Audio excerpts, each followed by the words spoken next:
Hi, I'm Wendy Zuckerman, and you're listening to Science Versus. Today on the show, we are pitting facts against bird flu. And to tell us all about it is editor of Science Versus, Blythe Terrell. Hey, Blythe. Yeah, hey, Wendy. So you've spent the last few months, I feel like, coming into meetings and saying, oh my God, I just learned something crazy about bird flu. Oh my God, Wendy. And I have kept telling you to wait for this conversation right here. So the day has finally come when I get to talk to you about bird flu. The day has come. Tell me this crazy stuff you're hearing about bird flu. I will. And actually, Wendy, I will say it's been years that we've been talking about bird flu, not mere months. It's true. It's true. I mean, when I think about it, the alarm bells about bird flu, just in general, becoming a global pandemic, I feel like they've been going on and off and on again for like 20 years.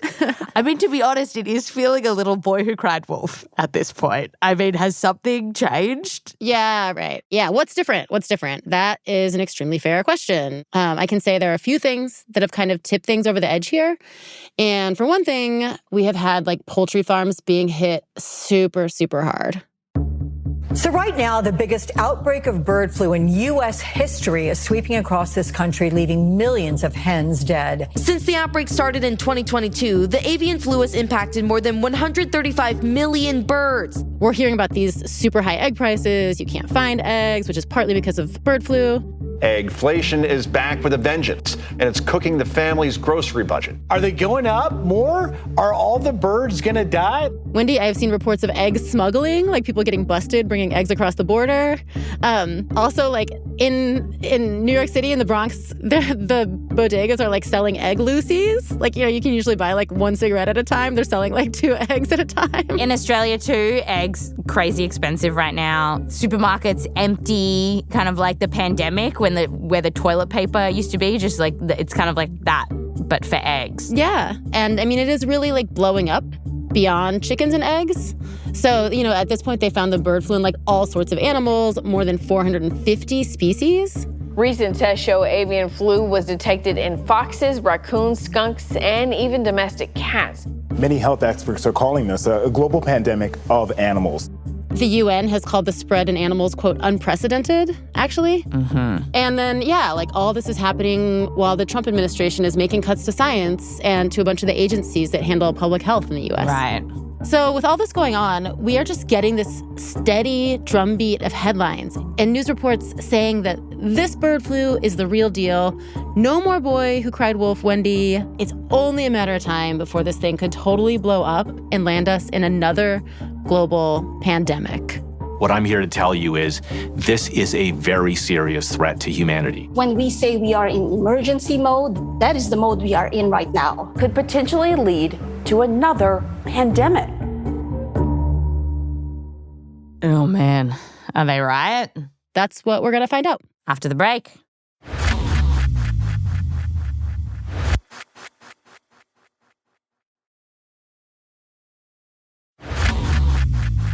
Welcome back. Today we're talking about bird flu.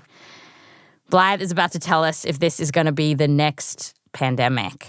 Okay, yeah. So I want to start actually by talking about why exactly this bird flu scares the crap out of us so much. Okay.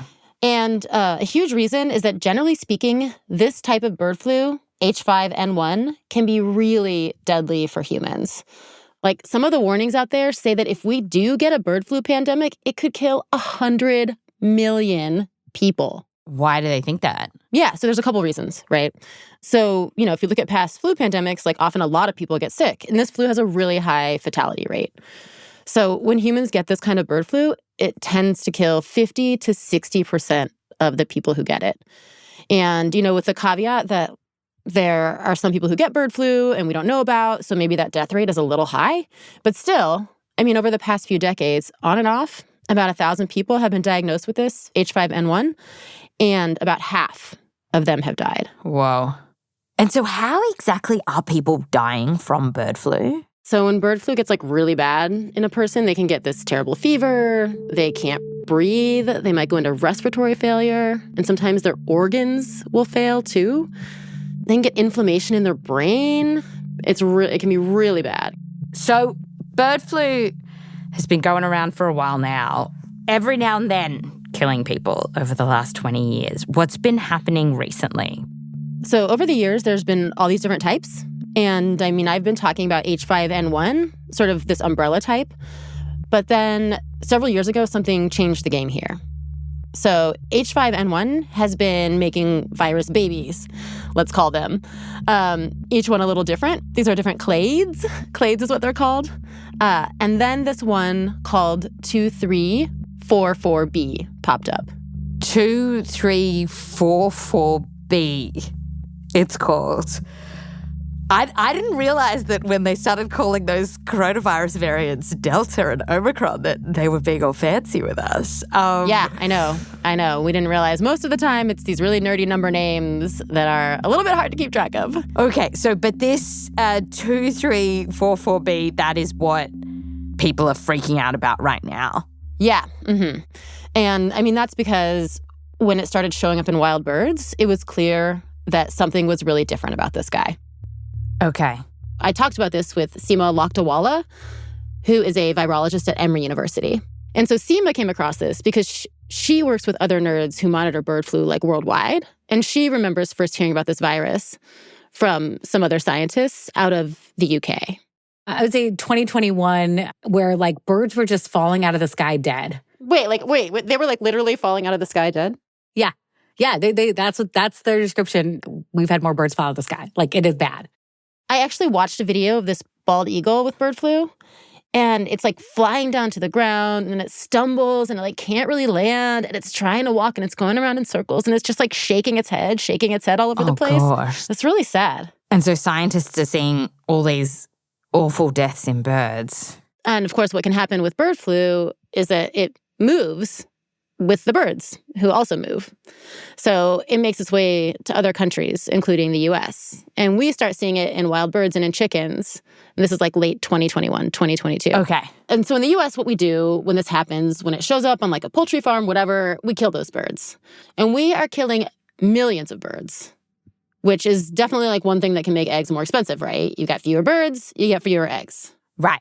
So overall, as this happens, though, when it first kind of pops up, it's not ringing like huge alarm bells for humans, right? Like it's crappy, but we're kind of used to bird flu in birds. Right. But then this virus starts showing up in like more and more mammals. Mm. And scientists always keep an eye on that because once a virus starts like jumping species, maybe adapting to these different hosts, you start to worry that it could get to a point where it is easier for it to move from human to human. Which at this point hasn't really happened. Right. But here is Seema. Every time a virus, like a bird virus, gets into a mammal, it can then adapt to that mammal, right? Because viruses change. We know this. COVID, right? Omicron, Delta. Like I'm saying things that people remember. Viruses change when they infect hosts. Okay. So we're finding this new bird flu in all these different animals, but the important thing that happens next in our story is when it shows up in this particular mammal. We've had sporadic spillover events from birds into seals in lots of different places, right? You might remember this? Seal outbreaks. Oh, yeah. And so this is 2022 we're at? 2022, 23. Okay. Yeah, how did the seals get it? So we don't know for sure, but it could be that seals live along the shorelines, like along the waterline, and you also get a ton of birds who live and hang out in that same space, right? So we're thinking, maybe the birds are crapping on or near the water, and the seals are like, maybe they're licking it up, or maybe they're swimming in like bird crap-infested waters or whatever. Pooh, I thought it was the crap. Those birds crap so much, and so they're crapping out the virus. Yeah. And well, the thing is that it wasn't just the dead seals that like freaked people out here because they were sad about seals. The important thing was that the seals started giving this virus to each other. So they think it wasn't just like one seal sucks up some bird crap, another one does. They think the seals were actually spreading it. And this kind of thing is pretty unusual. Bird flu going mammal to mammal. It's not the first time, but scientists start to worry that this could help it mutate to where it could go human to human. Oh. Okay, so at this point, when we start to see all these dead seals, I asked Seema like how she was feeling. And she actually said she was not freaking out. It's not terrifying yet. Okay. She's okay. Not terrifying yet. Yet. Noting the yet. Interesting. It's just a sign that, we don't like that, but a seal is not a human. That seems like that's her mindset. Exactly. Also, I mean, humans don't hang around seals all that much, right? So we have a low chance of getting it from them.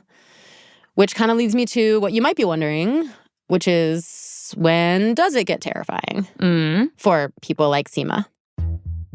The biggest shift in my perspective happened in March and April of 2024. That was when it was first identified in cattle. Cattle? Why? Oh, I was so sure she was going to say humans. So why? I mean, cows just feel like seals of the land. Why is she worried about cattle?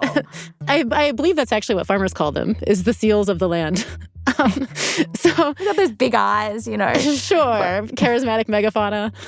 Yes. The reason, so I asked Seema that question. I asked why the cows matter. Yeah, so I'll tell you 2 reasons why I think it's really important. The first one is that they're farm animals. They're domestic. Humans have a lot of interaction with these animals compared to, say, seals. She's like, cattle? We got cattle all over this country. We have people giving them medicine, helping them give birth, milking them, feeding them, tending them when they're sick. Okay. But there's also other reasons why scientists kind of freak out when the cows get it. And one of them is that, as far as we knew, cows generally did not get this kind of flu. So this bird flu belongs to this group of flus known as influenza A's, which just are not much of a thing in cows. I mean, one virologist actually told me that people in his science community, they would test cows for influenza A, and he would laugh at them because he was it was so dumb to think that a cow could get this kind of flu. Oh, because they were so sure, these cows don't have it. Yeah, exactly. Yeah, and because of this, it was actually really impressive how scientists figured out that it was bird flu in the first place. So Wendy, we were lucky to have some very clever nerds on the case. And yeah, and it basically started with some dairy cows in Texas that were looking a bit sick. They were eating less, they were maybe pumping out a little bit less milk, and they actually had mastitis in their udders. So this is where the milk from a cow becomes yogurty and yellowy and chunky. And it's typically caused by bacteria. Okay, so these veterinarians, they ran their tests, they did their thing. They were like, okay, is it this? Is it this? It doesn't seem to be any of these infections we thought it was. Right. And they were pretty confused.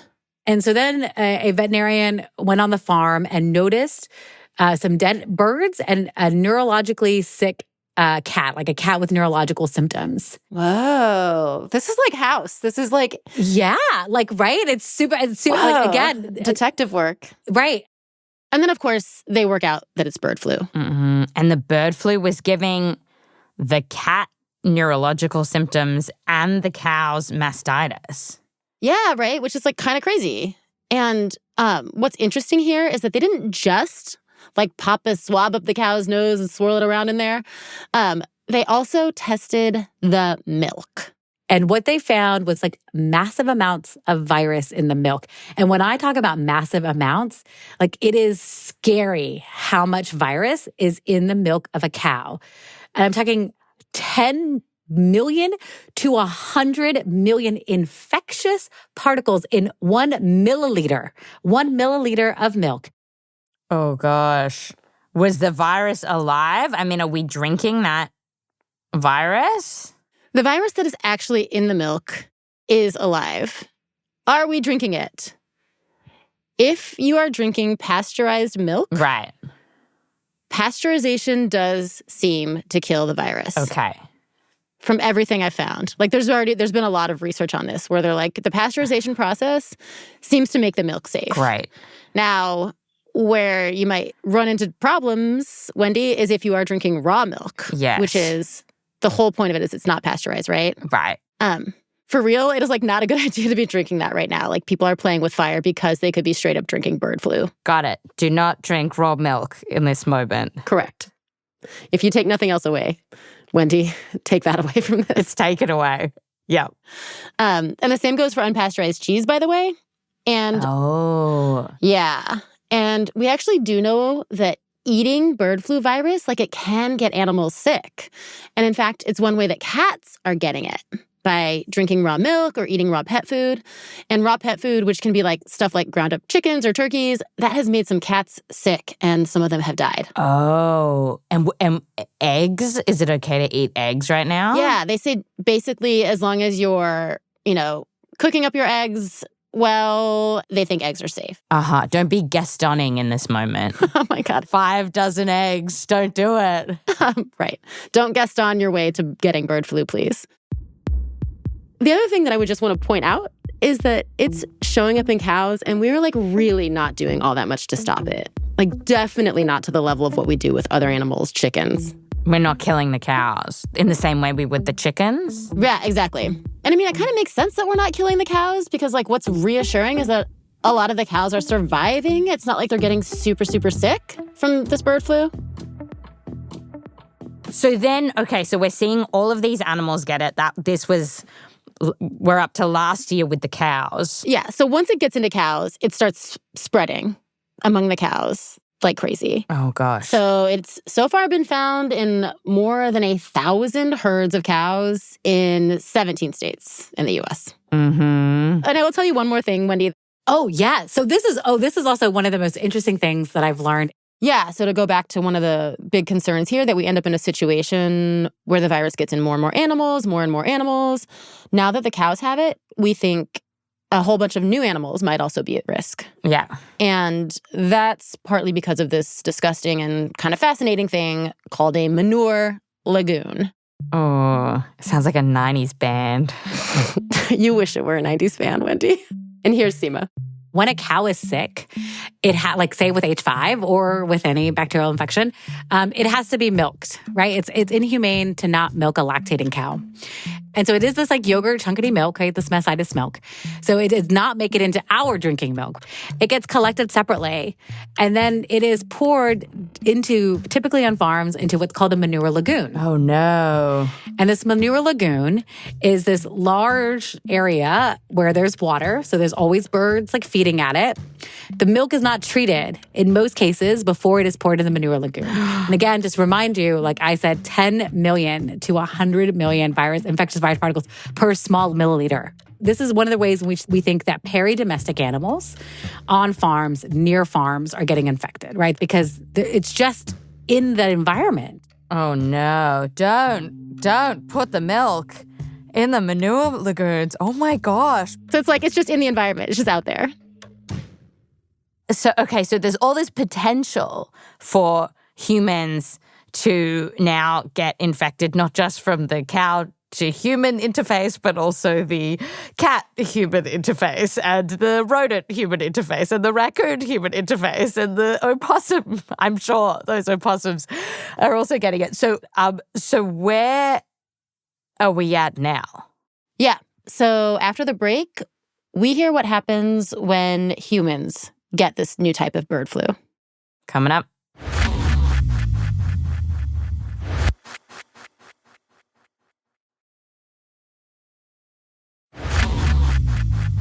Welcome back. Today I'm here with Blythe, our editor at Science Versus, who is about to tell us what bird flu is currently doing in humans. What's going on? Okay, so we heard about the cows, all the birds, the seals, all these other animals, right? Yes. So after all this cow stuff starts popping off, pretty quickly we start getting reports of bird flu in humans in the U.S. And they're now getting that newish version, that H5N1 baby that you were talking about. Yes. So in the U.S., we start seeing cases in people around March 2024. That's when we get the first known case of someone getting it from a cow.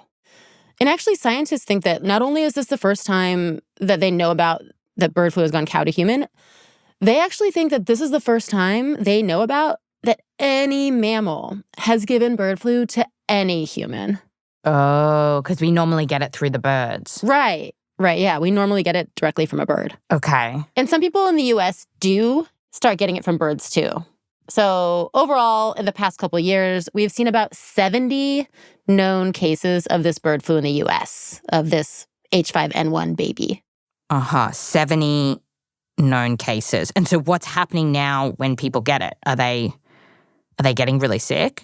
Yeah, so actually, this is what's pretty surprising. So, despite all the scary headlines, every time someone gets bird flu, generally speaking, people who have gotten this in the US are not getting that sick. Oh. We are mostly seeing people who have flu-y symptoms, your typical stuff, fatigue, respiratory. We do see this one weird symptom that I want to talk about for a sec, cropping up a lot. Because a lot of people are getting conjunctivitis or pink eye. Actually, one study looked at this, the people who'd gotten it, and found that 93% of them had gotten pink eye, which is like not typical for flu. No, that is strange. Yeah, but overall, like a lot of people are getting these sort of like milder symptoms. Good news, great news there. But then there are some serious cases where things played out really differently. And I want to talk about a couple of those. Okay. So there's one in Canada. Canada's first human case of bird flu has everyone talking. Canadian teenager with the virus has been actually hospitalized in critical condition. Had to be on life-saving machines, super scary, ends up surviving. And then there's a person in Louisiana who, same thing, gets really sick and ends up in the hospital, and that person ends up dying. For the first time, bird flu has claimed a human life in the U.S. The first person to die of bird flu, it's alarming. That's right, because this feels like it was a threshold, an alarm bell sounding. And when the scientists genetically tested the virus that's in these two people, they're like, oh no, this is a slightly different type of bird flu. Because H5N1's baby, she's got babies of her own. And this particular baby, it seems to be making people sicker, and it is spreading in birds, and now also in the cows. Oh, no. Yeah, and we've since seen a few more cases of it in the U.S., a couple more people hospitalized. In addition to this, we are seeing bird flu cases and deaths in other countries too in H5N1. It's showing up in Cambodia. It's killed several people there, including children. We just had a child die in India, a child in Mexico, and we don't always know exactly which of these types of H5N1 it is, which version, if it's this creepier one, if it's something else. In some cases, though, it does seem likely that it is. So these cases, they're kind of trickling out. But the question obviously becomes, have we had a case where the virus has gone human to human? That is 100% the question, right? Because if that starts happening, Wendy, like that's when we're like, we've got an outbreak. Yes. And we start freaking out about a pandemic, right? Exactly. Then we're like the SEALs, Yeah, exactly. So is that happening? Here's what Seema told me about what's been going on in the U.S. There has been no documented human-to-human transmission. Does that mean it hasn't happened? No. So basically, there are a few cases of people who've gotten bird flu, and we just don't know how. Like, they're not agriculture workers. Right, okay. And we don't know if those people got it through wild birds, through another person. That's so difficult to know. When you look at the genetics of the virus, does it give us any clues about where this might go? The big thing scientists are watching is exactly that, Wendy. Like, it's exactly the genetics of the virus. Like, they're watching how this thing mutates. Because what they want to see is if it ends up mutating in a way that makes it way easier to spread from one person to another. Yes. And one of the scientists who is watching this is a guy named Richard Webby. He's a virologist at St. Jude Children's Research Hospital in Tennessee. I did come across an article that called you the flu catcher. What do you think about that nickname? Yeah, I'm not sure. I must admit, I don't do much catching of flu myself anymore. What's he do? What's he doing on our bird flu episode then?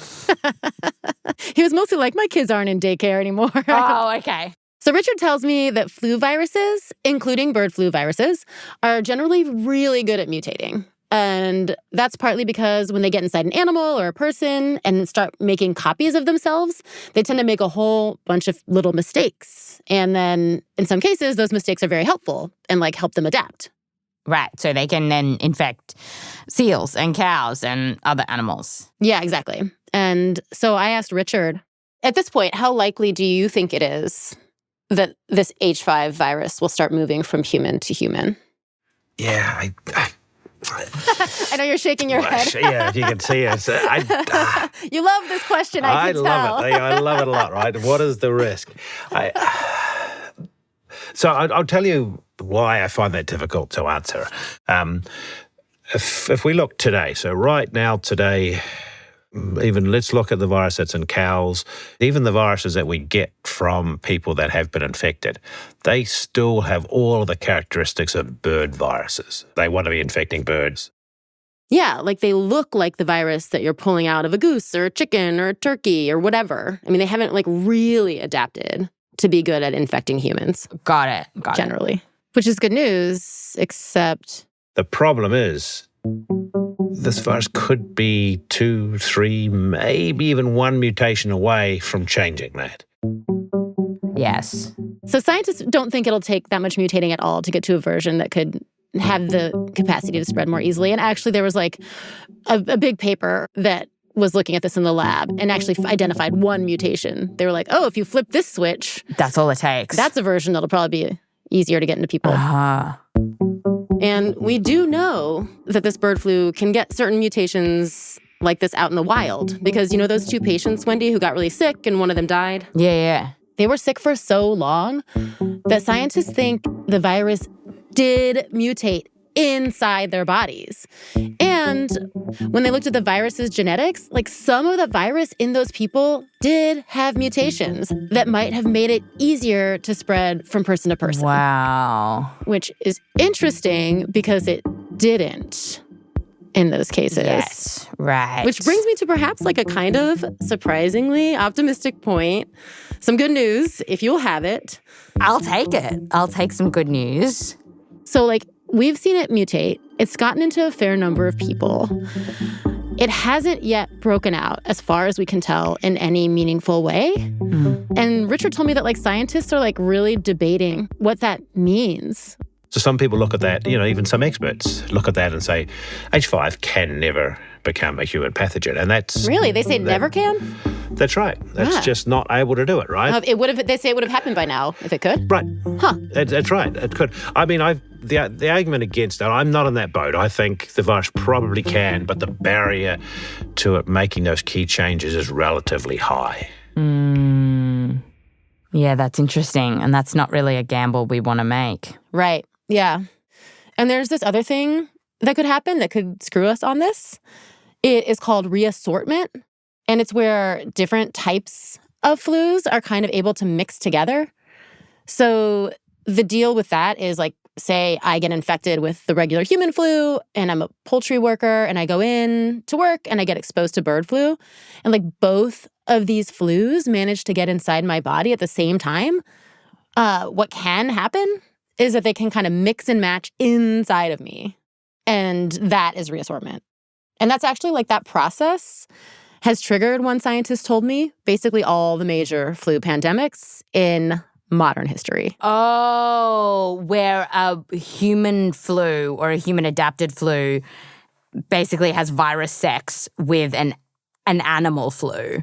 And then, because that's from a virus's perspective, that's a much more efficient way to just get all of these adaptive features that are like, beep, beep, beep, beep, beep, I'll take this. And now we can infect humans much easier than having to completely develop all these. Rinky-dink, mutation by mutation by mutation by mutation. Yes.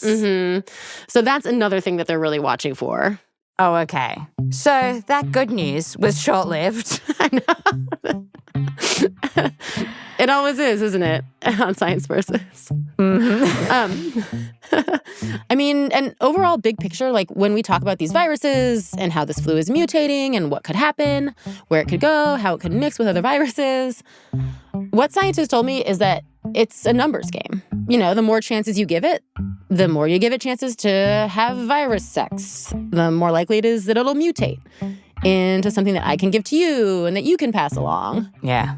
Here is how Seema is thinking about it at this moment. What we're allowing this virus to do is take 1,000 shots on goal every day, maybe 10,000 shots on goal. When would you worry? I'm already worried, Blythe. Sorry, if that's not coming across, let me make it very clear. I am worried. Given all of this, right, I asked Richard. Let's see, where's Dr. Richard Webby's worry meter? So somewhere between, sitting back with my feet up on the recliner and, as I tell people, running, heading towards the hills. I'm in the middle. I think I'm square in the middle a little bit. Is that like buying a few extra masks? Is that toilet paper? I think that'll be the key. If my neighbours see me arriving back from Sam's Club with 4 or 5 extra packets of toilet paper, then they will know I've changed. You mentioned buying a few extra masks. Would that help? Yeah. For humans, generally tends to be a respiratory virus. Like, that's what we see. So I do think masks would help. Right. And this is still a flu. It's still a flu. That's right. It's still a flu. I mean, Wendy, I did buy masks last week. Oh, okay. But extra toilet paper? Did you do that yet? No, still taking my chances on that one. So do we have anything to fight against bird flu? Are there vaccines? Yeah, there are vaccines. You can't just go get one at the pharmacy. They're not, available. But they do exist. Great. But as far as how they would do if bird flu really took off, the good answer is we don't know, really, right? Because we've never had a pandemic in humans. Right. Yeah, we've never had a pandemic to know how good they are in humans, which is a good thing. And we have stuff like antivirals that can help, too. It's funny because I go get my flu vaccine now because it's an early human flu season in Australia. But it did make me think that, is this something that you can do? Yeah, I mean, look, it's not going to do anything specifically for bird flu. They're just different enough. But you should do it. You should do it. I mean, a lot of scientists reminded me that the regular flu, Wendy, it kills thousands of people every year. That's still going on. And getting the flu vaccine does reduce the chance that, if you happen to be very unlucky, right, and also get bird flu, get that reassortment thing that we're talked about, that you, Wendy, will be patient zero of the bird flu pandemic. And actually, one of the things that Health and Human Services Department here in the U.S. told me is that they are actually giving agricultural workers access to the seasonal flu vaccine as kind of part of their strategy here. And so then just finally, what is the U.S. government saying about all this? So, overall, bird flu does not really seem to be a big focus right now. At the USDA, they're looking at ways to stop it in chickens. But like I mentioned at the start of the show, the Trump administration's also firing tons of people, including people whose job it was to work on diseases like this. Right. Yeah. And the thing I'm actually kind of freaked out about here, Wendy, is whether we're really going to be able to track this thing properly, given everything that's going on. How soon would we really know if it's starting to gain steam and spread in people? And one reason this has been on my mind so much is, so when I first started working on this episode, watching all this last year into this year, human cases were kind of ticking up, kind of a few at a time, here and there. There's reports, there's news reports, data's coming in. And it was early this year, around February, when we hit that 70 cases or so that I mentioned, right? Yeah. And so where we are now, it's May, more than 2 months later, and we're still supposedly at 70 cases. And that just makes me a little suspicious, right? Because the flu is still showing up in cows. It's still showing up in new herds of cattle, right? There have been almost 50 new cattle herds infected in just the past month. We're getting data on the cows. It's still clearly spreading. But yeah, so are we really not getting more cases in people? It's just so hard to know if we can trust that. That is scary. Yeah, and there is one more thing, that I guess gets my spidey sense on this tingling. Yeah. So there was this CDC report out a couple months ago, before all these firings really got going, where what they had done is they had tested a bunch of veterinarians who work on large animals, right? And they found that 3 of them had antibodies for this bird flu, for H5N1. Okay. Yeah, but they hadn't really been sick. And in some cases, these vets hadn't even known they were working with infected animals in the first place. So what this tells me, right, is that there have been at least some silent cases of this flu already floating around. Oh, gosh. What does this tell us? Because it means they didn't even know they were sick. So asymptomatic infection is a thing. That also could suggest maybe this type of bird flu, when it it goes pandemic on us, it's not going to be that deadly. And, you know, it's so that we don't have our scare hats on. We do know that from history, viruses tend to become less deadly as they go pandemic because it allows them to spread. But it also could be that this bird flu isn't that deadly for everyone, but it still has a high case fatality rate. This is just where we're at. It's just like this tip of who knows what. And in the meantime, we can't trust that we're getting proper information about what's actually going on. That's my feeling in this moment. And I guess I will say, like, not to put your scare hat on. Not to put my scare hat on. I will say, like, I don't want to be alarmist about it, right? Because I will also say that, like, I asked a bunch of scientists this question because I've had this question. I'm like, if this thing really starts to spread, will we know? And all of them were like, yeah, dude. Like, if this really gets going, like, and we're seeing a lot of cases, they're like, we'll know. You know, like, reports are going to come out other ways. There's going to be, you're going to start hearing from doctors. Yeah. Okay, so then, we mentioned the boy who cried wolf at the start of the show. So, are we crying wolf? Well, now you have me worried, Wendy. We all know what happened to that guy. He was murdered by wolves. Yeah, I forget the ending of that. It's funny, that, isn't it? So stop trying to trap me into... Watch this space. Blythe will be there on the top of the hill looking for the wolves. Yeah, I've got my binoculars. I'm going to do my best to keep watch for the wolves. All right. In the meantime, watch out if you get pink eye. That's right. Thanks, Blythe. How many citations are in this week's episode? So in this week's episode, we have 123 citations, Wendy. Ooh. I know. All right. And if people want to read more about bird flu, where should they go? They should go to our transcript, which they can find in the show notes of this episode. And they can find all of our sourcing, including, by the way, some citations that I'm sure will explain that a virus is not necessarily technically alive. It's complicated, we know. Yes. Also, next week, we did allude to the fact that there have been cuts to science funding, which we have talked about on the show before. But next week, we're going to do an update on what exactly is going on with U.S. science right now. Yeah, there's been a lot. There's been a lot happening. And also, like, to point out too, we talk about layoffs. We talk about some people losing their jobs. There have been stories about the government trying to rehire some of those people. Some of the people working on bird flu. It's just been really confusing what's actually going on with that. And I just want to note, too, that I did reach out to Health and Human Services and talk to them about a little bit of this. I did try to ask them about this whole idea that we might be missing cases of bird flu, and I didn't hear back on that. All right. Thanks, Blythe. Thank you, Wendy. Thanks for letting me bird flu with you. Thanks for bird fluing with me. Anytime.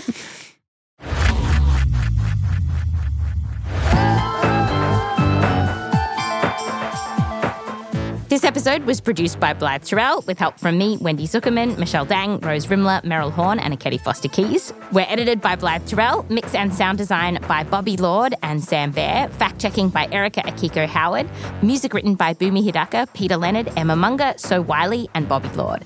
Thanks so much to all of the researchers that we spoke to for this episode, including Dr. Louise Moncler, Dr. Ted Elsasser, Dr. John Corsland, Victoria Rosado, and Lindsay Adams. A special thanks to Jeff Del Vicio. Science Versus is a Spotify Studios original. Listen to us for free on Spotify or wherever you get your podcasts. We are everywhere. Whatever you listen to us on, give us a 5-star review because it helps people find the show. And if you are listening on Spotify, follow us and tap the bell icon so you get notifications when new episodes come out. And if you would like to get in touch with us, we are on Instagram, science_VS. I'm on TikTok, @Wendy Zuckerman, so come and say hello. I'm Wendy Zuckerman. Back to you next time.